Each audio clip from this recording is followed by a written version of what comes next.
अस्सलाम वालेकुम dear aspirants for CSS। उम्मीद है आप लोग सब ठीक होंगे, खैरियत से होंगे। इस चैनल का मकसद CSS के मुतालिक वो टिप्स देना है जो कि मैंने जब CSS किया था तो उसके बाद मुझे फर्स्ट हैंड एक्सपीरियंस से हासिल हुई। एक्चुअली CSS का एग्ज़ाम हमारे यहाँ पाकिस्तान के अंदर एक ऐसा एग्ज़ाम है जो कि कंपटीशन का एग्ज़ाम होता है। इसमें कोई डिग्री या किसी सर्टिफिकेट के लिए, डिप्लोमा के लिए आप एग्ज़ाम नहीं देते, बल्कि आप जॉब के लिए और जॉब हासिल करने के लिए आप एग्ज़ाम देते हैं। इसके अंदर कंपटीशन बहुत हाई होता है और इसके अंदर लोग पूरे पाकिस्तान से अपीयर होते हैं।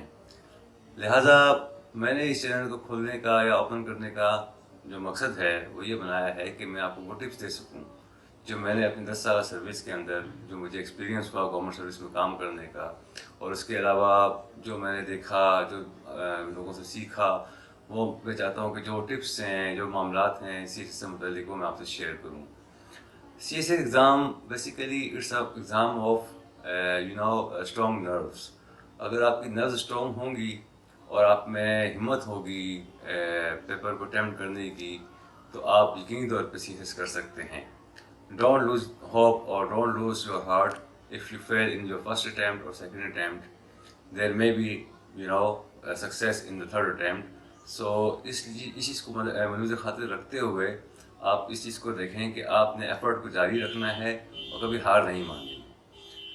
CSS का एग्ज़ाम आपके नर्व्स का टेस्ट होता है। इसमें आप एक दिन के अंदर 2 पेपर्स देते हैं 3-3 घंटे के। लिहाजा इसके लिए आपकी नर्व्स का स्ट्रॉन्ग होना बहुत ज़रूरी है। आपकी राइटिंग प्रैक्टिस अच्छी होनी चाहिए, आपके आर्गूमेंट्स लॉजिकल होने चाहिए, आप जो एग्जाम्पल्स कोट करें वो यकीनी तौर पर उनको रेशनल भी होना चाहिए और उनके अंदर वेट भी होना चाहिए कि वो आपके जो एग्ज़ामिनर है उसको वो कन्विंस कर सकें कि वो आपको अच्छे मार्क्स दें। CSS का एग्ज़ाम में सबसे जो अहम सब्जेक्ट होते हैं जिनमें ज़्यादातर लोग या तो फेल होते हैं या उनके मार्क्स कम आते हैं, उनमें मेजर जो 2 पेपर्स हैं उनमें एस्से है इंग्लिश का और एक प्रिसिएंट कंपोजिशन है।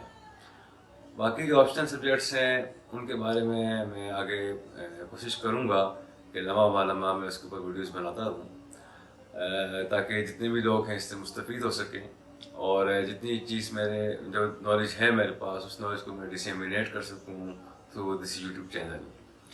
अब बात करते हैं एस्से की बात करते हैं।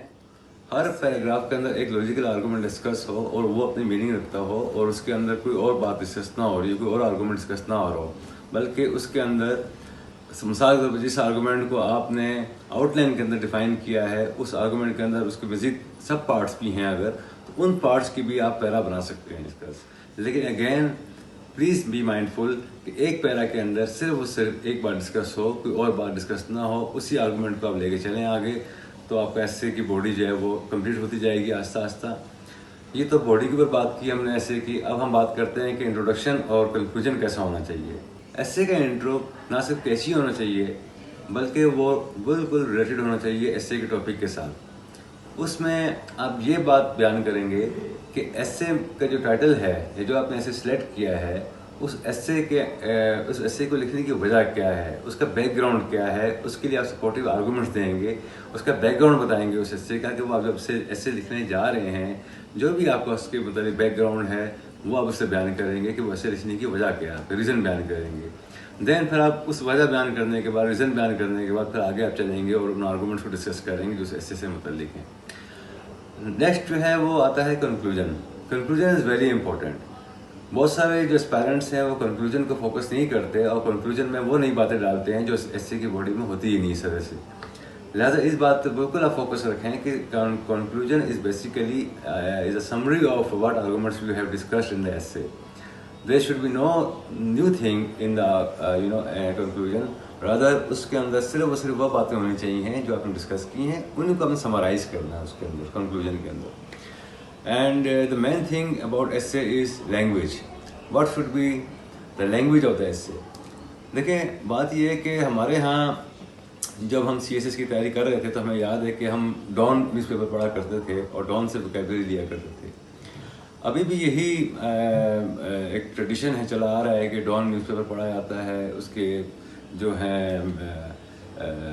जो चीज़ें हैं उसकी खास कर जो एडिटोरियल हैं उसके और जो कॉलम्स अच्छे होते हैं वो पढ़े जाते हैं। उस पर हम आगे डिस्कस करेंगे कि वो कैसे पढ़ना है, वो हम नेक्स्ट वीडियो में हम शेयर करेंगे उसको। लेकिन हम बात जब ऐसे ही करते हैं तो उसमें जो वोकेबलरी है वो एजुकेटेड वोकेबलरी होनी चाहिए, जो कि कॉमन मैन को समझ आए और उसकी समझ के मुताबिक हो। ऐसे बम्बास्टिक और ऐसे शेक्सपियरियन लैंग्वेज इस्तेमाल नहीं करनी, इवन फॉरेन लैंग्वेज के वर्ड इस्तेमाल नहीं करते। जैसे कि आप कुछ अल्फाज ऐसे हमारे इंग्लिश लैंग्वेज में आ गए हैं जो कि फॉरेन लैंग्वेज से हैं, जैसे फ्रेंच लैंग्वेज से कुछ अल्फाज जो हैं वो दिए गए हैं इंग्लिश के अंदर, लैटिन अल्फाज हैं। आपने कतई तौर पर उस तरह के अल्फाज इस्तेमाल नहीं करने। आपने सिर्फ और सिर्फ इंग्लिश के कोई पेपर है और इंग्लिश को फोकस करना है। आपने किसी फॉरेन लैंग्वेज को इस्तेमाल नहीं करना है इसके अंदर, सिर्फ इंग्लिश को इस्तेमाल करना है। एक तो ये एक अहम टिप है इसके अंदर, बाकी टिप्स के अलावा। सेकंड ये है कि इंग्लिश का पेपर होने की वजह से आपने ये नहीं देखना कि आपकी नॉलेज कम है कि ज़्यादा। असल बात यह है कि आपका जो पेपर है वो फोकस कर रहा होता है कि आपकी लैंग्वेज स्किल्स कितनी अच्छी हैं, आपकी राइटिंग स्किल्स कितनी अच्छी हैं। अगर आपकी राइटिंग स्किल्स अच्छी हैं और आपके आर्गूमेंट्स जो हैं बहुत अच्छे कॉन्क्रीट एंड कॉजेंट आपके आर्गूमेंट्स हैं तो इसके ऊपर आपको अच्छे मार्क्स मिल सकते हैं। लेकिन अगर आप चाहेंगे कि मैं सिर्फ नॉलेज ही की मैं इस्तेमाल करूँ तो this is not the paper of general knowledge, this is the paper of English essay and they are actually testing your English writing skills. आप इंग्लिश राइटिंग स्किल्स की जब बात करते हैं उसके अंदर से प्लेन इंग्लिश का इस्तेमाल करें। वो इंग्लिश जो कि एजुकेटेड वोकेबलरी से मतलब उसमें वो इंग्लिश जिसके अंदर आप जो वोकेबलरी यूज़ करें वो एजुकेटेड वोकेबलरी हो, प्लेन इंग्लिश वाली वोकेबलरी हो, ना कि कोई बहुत ज़्यादा लिटरेरी और बहुत ज़्यादा शेक्सपियरियन टाइप की हो। अगर मैं आपको एक अहम बात बताऊँ कि ऐसे writing is an art. Writer बनने के लिए आपको प्रैक्टिस करनी पड़ती है। ऐसे अच्छा ऐसे लिखने के लिए आपको ना सिर्फ वोकेबलरी पे पूरा हासिल होना चाहिए बल्कि आपको लिखना भी अच्छा आना चाहिए। आपकी इंग्लिश के जो सेंटेंसेस हैं वो लॉन्ग ना हो बल्कि शॉर्ट सेंटेंसेस पे मुश्तमिल पैराग्राफ्स हों। एंड थर्डली उसके अंदर आप कोहेरेंस लेकर आएँ अपने सेंटेंसेस के अंदर, क्योंकि जो आर्गूमेंट चल रहे हैं वो ऐसे चलने चाहिए हैं जिसके अंदर बिल्कुल एक सेंटेंस से कोहेरेंट हो और कोजॉइंट हो उसके साथ। English essay is an art. कोई भी ऐसे आप लिखेंगे, कोई भी कॉलम लिखेंगे, वो एक आर्ट है और आर्ट सीखने से आता है। आर्ट सीखने के लिए आपको प्रैक्टिस करनी पड़ती है और प्रैक्टिस के लिए आपको टाइम निकालना पड़ता है और आपको इंग्लिश एसे के लिए खासकर हफ्ते में एक दफ़ा एक एसे ज़रूर लिखना चाहिए और उस एसे को आप किसी इंग्लिश के एक्सपर्ट से चेक करवाएं, उसको प्रूफ रीड कराएं कि उसकी प्रूफ रीडिंग उससे करवाएं जो इंग्लिश का एक्सपर्ट हो, ताकि आपको अपनी वीकनेसेस, अपने स्ट्रक्चर जो सेंटेंस का स्ट्रक्चर है उसमें गलतियां नज़र आएँ, उनका फिर आप इसकी आप रेक्टिफिकेशन कर सकें। और आप इसके अलावा आपकी वोकेबलरी जो है अगर कहीं ऐसी इस्तेमाल नहीं हो रही जो कि रिक्वायर्ड है तो आप उसको भी ठीक कर सकें। और आपकी जो राइटिंग है वो बहुत लेजिबल होनी चाहिए, उसमें बिल्कुल अल्फाज वाज़ेह तौर पे पढ़े जाने चाहिए ताकि एग्जामिनर को कोई दिक्कत पेश ना आए कि आप क्या लिख रहे हैं।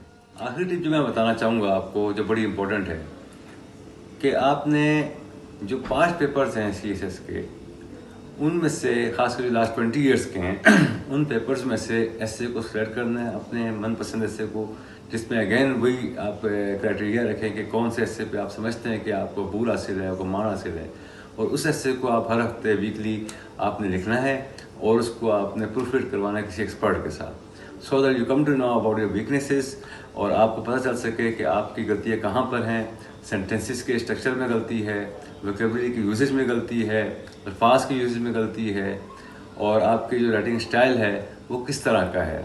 कि CSS के एग्ज़ाम या कोई भी एग्ज़ाम कहीं भी किसी भी जगह का आप देना जा रहे हैं, कोई भी कंपेटिटिव एग्ज़ाम है, उसमें आपने दिल बर्दाश्ता नहीं होना अगर आपका कोई फेलियर हो जाता है या आप उसमें पास नहीं कर पाते, बल्कि आपने अगेन उसमें रीअपीयर होना है with full courage and full zeal के साथ और दोबारा उसमें रीअपीयर होएं जब तक कि आपके चांसेस हैं। And as if luck favours you तो इंशाल्लाह ताला यकीनी तौर पे आप उसको पास भी करेंगे विद फ्लाइंग कलर्स और आप अपने जो भी आपका जो गोल है उसको अचीव भी कर पाएंगे। तो किसी भी ऑब्जेक्टिव और गोल को अचीव करने के लिए आपके पास स्ट्रेटजी होनी चाहिए और आपके पास विल पावर होनी चाहिए एंड थर्ड आपके पास जज्बा होना चाहिए, पैशन। अगर आपका पैशन है, विल पावर है اور آپ کے پاس اسٹریٹجی ہے، انشاءاللہ you will get through every exam and any exam. لہٰذا آپ انہی چیزوں کو مد نظر رکھ کے اگر آپ سی ایس ایس کے ایگزام کے اٹیمپٹ کریں گے تو ان شاء اللہ آپ یقینی طور پہ پاس ہوں گے. آج کی ویڈیو ایس اے کے اوپر تھی اور جنرل ٹپس تھیں سی ایس ایس کے متعلق. ہم ان شاء اللہ تعالیٰ اگلی ویڈیو کے ساتھ دوبارہ حاضر ہوں گے. تب تک کے لیے اجازت.